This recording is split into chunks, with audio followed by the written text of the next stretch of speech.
This video is supported by Artlist. If you need epic music for your videos with unlimited downloads with one simple license for literally everything, click the link in the description for 2 months free on your subscription.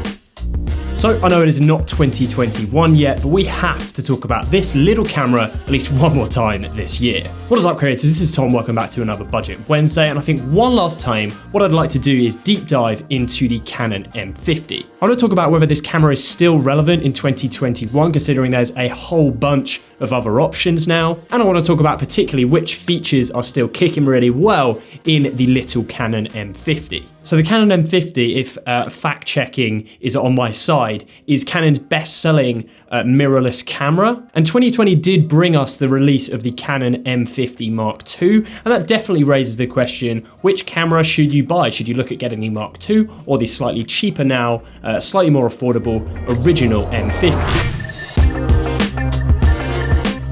So weirdly, you can't even buy the M50 Mark II in Europe right now. You can buy it in the States and some other regions, I do believe, but right now, like I say, you can't get hold of it if you're in Europe. But for my American friends, should you buy the Mark II or the M50? And the short answer is no.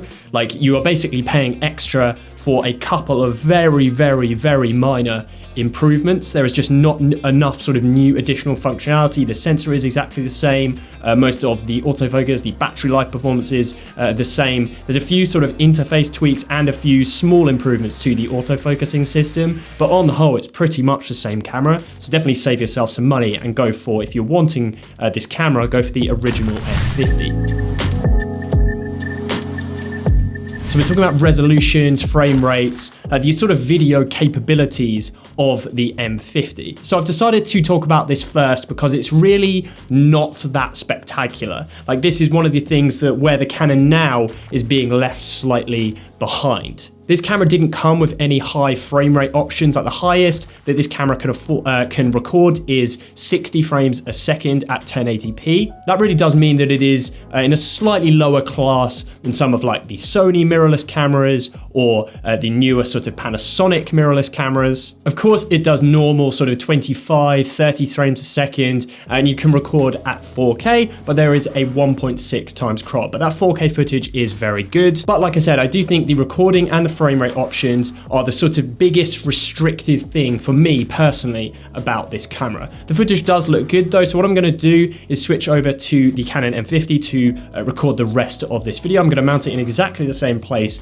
as my Fuji X-T4, but I do warn you that the resolution is going to go down to 1080p and it will then be upscaled to 4K when I upload this to YouTube, and that is because I want the dual pixel autofocus, and we'll discuss that in a second. Alright guys, so we are back now. This shot is with the Canon M50. I'm using the same lens, the Canon 16 to 35mm f 2.8 first generation, and now it's a good opportunity to talk about autofocus. As I mentioned there, it uses Canon's dual pixel autofocus, which is basically one of the best autofocusing systems in the business in terms of autofocus on cameras. Like I said, you do lose access to that dual pixel autofocus if you are shooting in 4K. It's probably something to do with either overheating or just the camera not being able to handle that much sort of computing at one time. But like I said, the 1080p does still look good. This is a 25 frames a second shot in 1080p with continuous autofocus. So if I sort of move in, it should track me nicely. And that is pretty exceptional for a camera like this. And it's actually one of the reasons that I continue time and time again, regardless of where we are in terms of the calendar year, where I recommend why I recommend the Canon M50. After me having switched over to the Fuji system, I've basically taken for granted quite how good the Canon autofocusing system is. It's just unbelievably reliable. The fact that you have access to a similar autofocusing that you do on this camera to the EOS R and the EOS R5, right, it might be slightly more accurate, but on the whole, this actually really holds up in terms of autofocus performance. When you couple that with the articulating screen on the M50, this really is one of the best options still for a reliable camera that is able to film yourself. If you're wanting to do this style of video, home sort of self-filming, you're going to have no barriers to entry in terms of recording yourself.